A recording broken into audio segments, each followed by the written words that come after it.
directamente en su trabajo, en su hogar.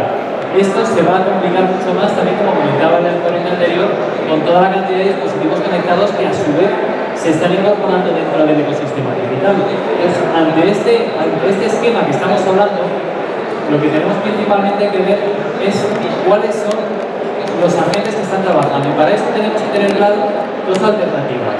Lo primero es que hay distintas tipologías a nivel de modelo de atribución. Hay una tipología que está muy basada básicamente en el efecto Rocco. El efecto Rocco sabéis que es el efecto que va desde un usuario que busca en internet pero que compra en un punto físico, de research online, purchase offline, y que realmente se está dando mucho. De hecho, ayer estábamos las 12 personas con la dirección de la zona de Safran y lo que comentábamos fue este tipo de alternativas, que cuando tenemos y como sabemos perfectamente que la compra de un coche, de un seguro o de una gran parte de nuestros productos se está derivando principalmente en una influenciación que proviene de las redes sociales, de una influenciación de unos contenidos que provienen de la parte digital pero conviertes en el punto físico, eso ya que nos da una principal característica. Básicamente es que tenemos que saber que hay tres puntos para aprovecharlos. Uno, y un principal sistema para poder atribuir, como para poder medir muy bien esto, es la característica que hemos dado a estos entornos de geolocalización. Esa geolocalización lo que nos va a permitir principalmente es que, por ejemplo, si estamos andando por la calle Serrano o por cualquier entorno de una gran ciudad, podamos saber a través de Google principalmente cuáles son los usuarios que se están conectando, que están haciendo una búsqueda concreta a través de esos entornos. Y a partir de ahí, incluso poder vincularlo con determinados componentes de entorno para que se puedan trasladar esos entornos directamente a un punto físico. Adicionalmente también lo podemos ver, como os comentábamos, con entornos como Safran, que lo que nos permite es directamente, si hemos visto un spot de televisión, poder hacer Safran, directamente tenemos unos códigos y esos códigos con geolocalización que nos digan dónde están y captarlos en el punto y en la tienda física. Eso lo que nos permite es cerrar el mundo físico con el mundo digital y poder medirlo. El segundo punto que comentábamos y que además, hablándolo con el ponente anterior, cada vez está mucho más integrado en nuestro día a día, es poder tener integrado el CRM dentro de todas las acciones de marketing que tengamos y dentro de todas las acciones de marketing digital principalmente. ¿Por qué? Porque estamos viendo directamente que actualmente el CRM es un punto de unión, es un eslabón fundamental dentro de toda la cadena de valor de marketing. Y dentro de esa cadena de valor lo que podemos hacer es, con entornos como por ejemplo ya se está desarrollando, ya se ha desarrollado desde hace tiempo, Facebook, Twitter, etcétera, lo que podemos hacer es integrar directamente el CRM con la base de datos que tengamos de Facebook y de Twitter, con dos motivos, como para saber, o sea, como para impactar los usuarios que hay en el CRM, no, porque no tiene mucho sentido. Pero sí que podemos hacer con modelos de lookalike, podemos hacer determinadas acciones como para intentar impactar a unos nuevos usuarios que además tienen un comportamiento social similar, pero lo más importante de eso es que si esos usuarios que estamos impactándoles, que provienen de haber matchado el CRM con la base de Facebook, directamente les impacta, hacen clic, no vuelven a hacer nada más, pero a las 2 semanas compran el punto de vista en la tienda física y se integran en el CRM, al integrarse al CRM, vuelvo a hacer el ciclo y sé que hay determinadas acciones que se han convertido. Y ese es uno de los aspectos más importantes que tenemos que convertir en datos. Hay otros puntos que también estamos viendo dentro de lo que es esta integración, que es básicamente lo que está ocurriendo desde el punto de vista físico, en los que se está viendo directamente cómo se están poniendo determinadas cámaras a través de tecnología como Kinect, etcétera, de Soft Perception, que lo que nos permite es integrar en datos las experiencias que tienen los consumidores desde el punto de vista físico. Y una vez que tenemos datos, esos datos los podemos integrar directamente en toda nuestra estrategia de marketing, de performance, a través de la incorporación en CRMs, a través de la incorporación sobre todo en los entornos programáticos, de tal forma que podemos esos datos capitalizarlos a través de todas las alternativas que tenemos en los DSPs o los DNPs. Y por último, otro aspecto que ya lleva más tiempo recorrido es integrar el CRM dentro de todas las acciones de captación, de tal forma que, por ejemplo, puedas tener un número específico y único, por cada clic que estés generando, por cada clic de search, por cada clic de display o por cada clic de una opción de contenidos. Todo a su vez también alimentado por un esquema en el que adicionalmente puedes tener un esquema de landing page dinámica y de creatividades dinámicas para que en función de donde tenga el usuario, tengas un teléfono o tenga otro. De esa manera podemos empezar a conectar. Pero justamente en esto, uno de los puntos fundamentales también es cómo poder conseguir una atribución mucho más directa, más que más directa, mucho más controlada desde un entorno digital, desde lo hasta lo. Porque ahí es donde también hay una gran capilaridad y hay una cantidad de canales cada vez más conectados. Principalmente porque si ahora mismo, por ponernos un ejemplo, ya lo sabemos, una persona mira su smartphone un promedio de 180 veces al día, fijaos la cantidad de exposiciones digitales que tenemos y de canales digitales que tenemos. Con lo cual, para asumir esos retos y como para poder hacerlo, tenemos dos tipos. Directamente, lo que un usuario podría hacer en el entorno de básicamente de usuarios que están validados a través de un ID que puede ser de Google, de Facebook o de cualquier sistema que pueda estar con una validación. Con lo cual, con ese sistema lo que ya podemos hacer es ver cuál es la experiencia de todo el usuario dentro de distintos entornos y de distintas plataformas móviles, es decir, smartphone, tablet, etcétera, porque ya como tiene un ID, ese ID me vale para saber si por la mañana está en un smartphone y por la noche está en un tablet. Ese es un primer punto que nos va a permitir este viaje, ¿no? Y el segundo punto, que es la parte de las cookies, que las cookies sabemos que tienen actualmente una característica que de hecho tenemos que tener muy en cuenta en todas las planificaciones, que las cookies cada vez tienen un periodo de caducidad más corto. ¿Eso quiere decir que las cookies no valgan? No, en absoluto. De hecho, las cookies cada vez se están desarrollando más y en muchísimos entornos, cada vez más entornos, en los que las cookies se están desarrollando incluso para sistemas iOS, como los que están haciendo o otros proveedores en los que trabajamos. Pero esas cookies principalmente lo que nos permite, lo que tenemos que tener en cuenta es que si antes podían tener una validez de 5 meses, ahora mismo esa base de cookies tendremos que tratarla en 30 a 45 días. Pero en función de eso ya desarrollamos modelos de atribución que inicialmente se estaban basando en algo en lo que Google empezó a hacer, es decir, vamos a atribuir principalmente lo que sería la representatividad o la contribución de los canales al último clic.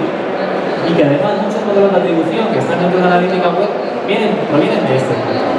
Lo que ocurre es que cuando atribuyes todo al último clic, lo que estás es directamente potenciando la última parte final del embudo, pero no la parte inicial. Con lo cual, muchos de los canales y muchas de las palancas que estamos desarrollando las podemos dejar de activar. La segunda opción es básicamente lo que estamos haciendo también muchas veces.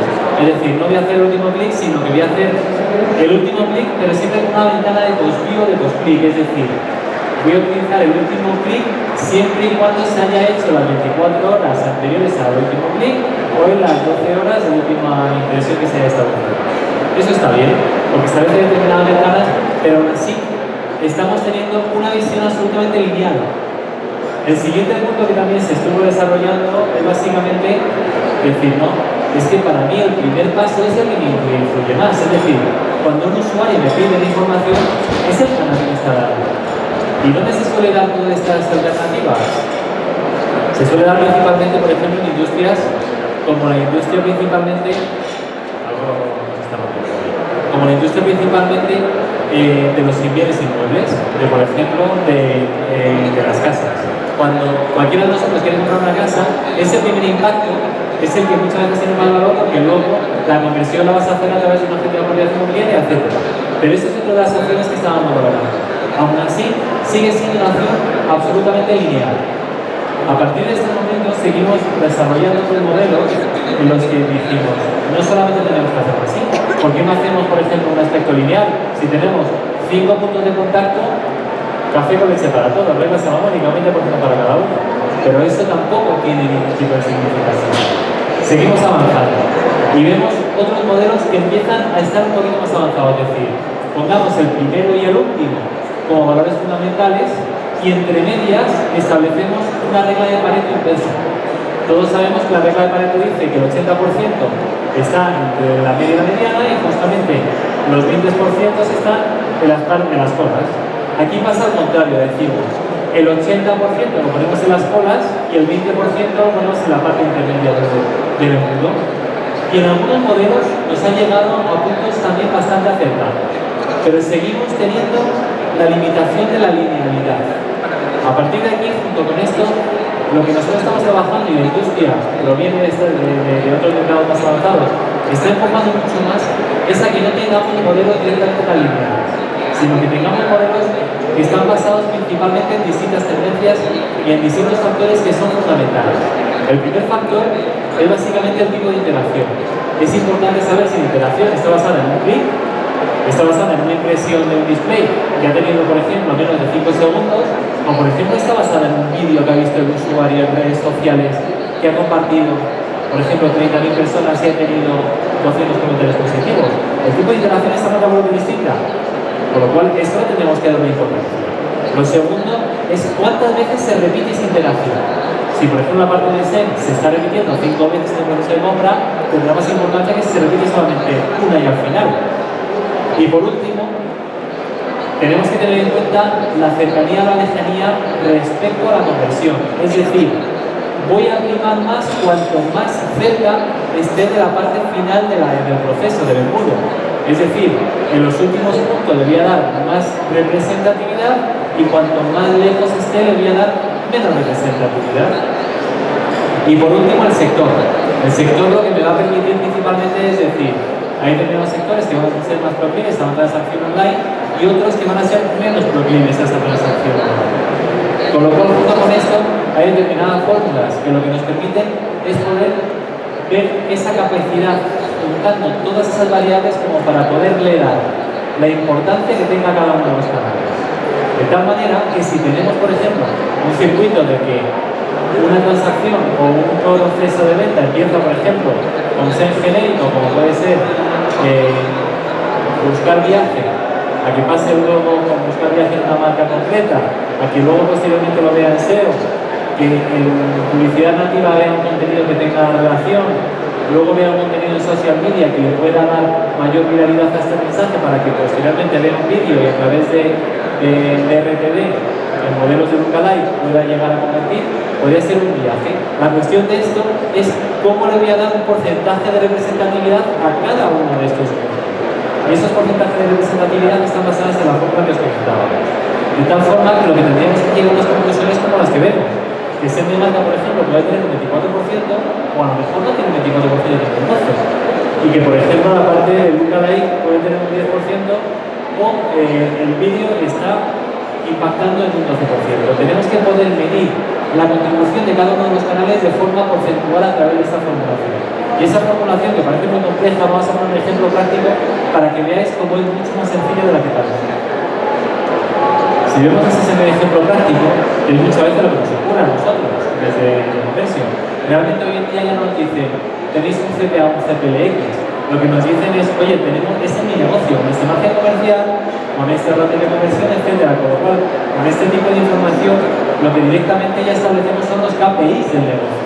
Es decir, cuál es el coste máximo de venta, cuál es el coste máximo de unidad de calidad, etcétera. Y a partir de ahí empezamos a construir cuáles son esas palancas que pueden hacernos llegar a los resultados. Construimos un cuadro de mandos que esté alineado directamente con el negocio y con el departamento que vamos a trabajar. Trabajamos en dashboard que puedan darnos una monitorización directa de estos resultados y a partir de ahí metemos la tecnología que lo que nos permita, como les decía, es traquear cualquiera de las interacciones que tenga el usuario. Y me da igual si es de campaña como si no es de campaña, tengo que traquear todo, es decir, tengo que unir al server con analítica web. Si no uno de los dos mundos, no tengo nada que hacer porque tengo que saber realmente quién está incorporado en esto. Y a partir de ahí, bueno, pues llevar toda la parte de desarrollo y de optimización. Pero cuando vemos todas estas optimizaciones, como lo estamos viendo a nivel de franja horaria, de tipo de dispositivo, etcétera, lo que llego son las conclusiones, por ejemplo, como la que tenemos aquí. Imaginamos que en este punto tenemos lo que estábamos hablando, SEM de marcas, SEM genérico, RTV, hasta el último punto, que sería otra vez SEM de marcas. Fijaos como aquí tenéis determinadas cifras, este es un ejemplo concreto en el que el tipo, y lo hemos ido a simplificar para que lo veamos claro, el tipo de sector nos puede dar un coeficiente de 0,75. Este sector aquí que pone 0,75, lo que hacemos es que si ese es el punto, o sea, esta parte después del orgánico y SEM de marca donde ya se ha generado una transacción, a partir de aquí lo que empezamos es a potenciarlo. ¿Qué significa potenciarlo? Le vamos poniendo potencias. Y la primera potencia, que es antes de la conversión, es elevarlo a 0, que me va a dar el valor más alto, en este caso sería 1. Y a partir de ahí me lo llevo para allá, todos estos. Con esto lo que establezco es una matriz en la que sumo cada uno de los coeficientes, desde ser matemática, que si os fijáis está aquí en 1, que sería el valor más alto, hasta el primero, que también sería ser de marca, que tiene un valor que es el más bajo de 0,075, etc. Lo sumo cada uno de ellos y al sumarlo cada uno de ellos me va a dar un valor absoluto que me va a poder permitir equiparar cuál es el porcentaje de contribución de cada uno de estos modelos. Eso lo que me permite principalmente es establecer determinadas matrices que provienen de, como os decía, del tipo de interacción, del tipo de sector, la cercanía o la lejanía respecto al momento de la transacción y principalmente el número de repeticiones que se producen. Cuando ya tenemos este dato, al fin y al cabo, lo que tenemos que hacer, porque claro, esto lo tenemos para una sola transacción, ¿estamos de acuerdo? Lo que tenemos que hacer es esa transacción extrapolarla al resto. Y cuando la extrapolamos al resto, lo que podemos ver, por ejemplo, en un ejemplo como podría ser este, como determinados canales, como por ejemplo las ventas desde un punto de vista del último clic o desde el punto de vista del clic estándar, no corresponden con las atribuciones geométricas, que son las que me dan esa linealidad. Pero también me dan otros puntos muy interesantes, como por ejemplo, cómo hay algunos de los canales o algunos de los soportes o algunas de las acciones que son palancas fundamentales, que son las que más asisten. Por ejemplo, vemos muchos casos, como social media, lo que nos permite es dinamizar en muchos procesos la parte de compra. Y en ese caso, cuando vemos que social media dinamiza todo el proceso posterior hasta la compra final, lo que hacemos es incorporar un coeficiente más alto. Con lo cual, la parte de asistencias, que es la que vemos en estos puntos, en estos gráficos verdes, nos permiten establecer no solamente cuál es la contribución y la atribución de cada uno de los canales, sino cuál es el coeficiente que le tengo que dar a cada uno de ellos.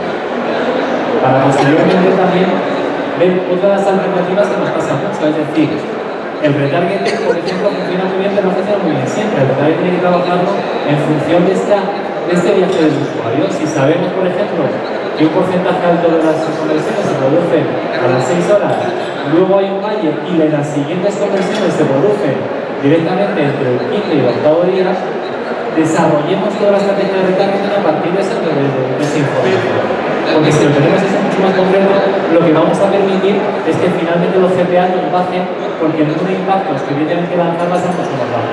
El CPM también se me va a abaratar, un impacto lo voy a conseguir, y reduciendo todo eso, al final lo que voy a hacer es abrir muchísimo el embudo, que es lo que procuramos siempre, tener el embudo lo más ancho posible. Y con esto finalmente ya podemos aplicarlo directamente a todas las acciones que tenemos a nivel de performance. Y que eso no es ni más ni menos que lo que estamos empezando a ver a nivel de la mañana, y que también tenéis una infografía que os hemos establecido. Que lo primero es integrar el performance dentro de toda la estrategia de marketing. Si no lo tenemos integrado, no vamos a poder conseguir toda la potencia que debemos desarrollar. Lo segundo es identificar unos KPIs que para cada negocio es distinto, porque cada negocio va a tener distintos puntos de contacto y la cadena de valor va a ser distinta. Desarrollar un pacto de conversión, que el pacto de conversión es ni más ni menos ese viaje del usuario desde que tiene la primera interacción hasta la última. La parte de data cada vez es más importante. El data no es que sea la clave fundamental, sino que es el motor, muchas veces de la toma de resultados y de la toma de decisiones. Y eso lo tenemos que hacer básicamente para incorporarlo junto con los que habéis estado en la anterior sesión con Pablo, en el que comentábamos que si integramos el CRM dentro de toda la tecnología, podemos explotar mucho más los resultados. Tener un modelo de atribución que nos permita saber dónde estamos invirtiendo y de qué forma, para luego desarrollar estrategias omnicanal. Dejar siempre, que también lo comentaba yo, esta primera hora de la mañana, un punto de innovación constante. Nosotros nos gusta dedicar siempre un 5 o un 10% de la inversión a siempre probar cosas nuevas, que en muchos casos nos sorprenden y que son las que más atribuciones y la que más palanca nos da, sobre todo en el proceso de conversión final. Y como estamos en la parte digital, cada vez hay acciones que merecen la pena ser tomadas en cuenta. Para también ver la parte de influenciación, que es fundamental, o sea, la creatividad y los contenidos son unas piezas absolutamente claves en el proceso de performance y tienen que estar muy bien delimitadas y trabajadas. No solamente por la influenciación, sino lo tenemos que ver también por landing page dinámicas, por toda la estrategia de creatividades, dinámicas, etc. Y por supuesto también monitorizar todo lo que está haciendo haciendo el sector y la competencia como para que las actividades estén primero optimizadas y segundo muy bien diferenciadas del resto de los sectores. Y a partir de ahí hay un punto clave que era lo que decía también Napoleón: divide y vencerás. Bueno, en este caso atribuye correctamente cuáles son los canales que tienes que trabajar y de la forma, y seguramente los resultados que tengáis a nivel de performance sean mucho más interesantes. Trabajarlo con esos equipos de data, trabajarlos con esos departamentos de marketing, integrándolo de una forma lo más transversal posible, y estoy seguro que lo veréis en las ventas. Y nada más, muchas gracias.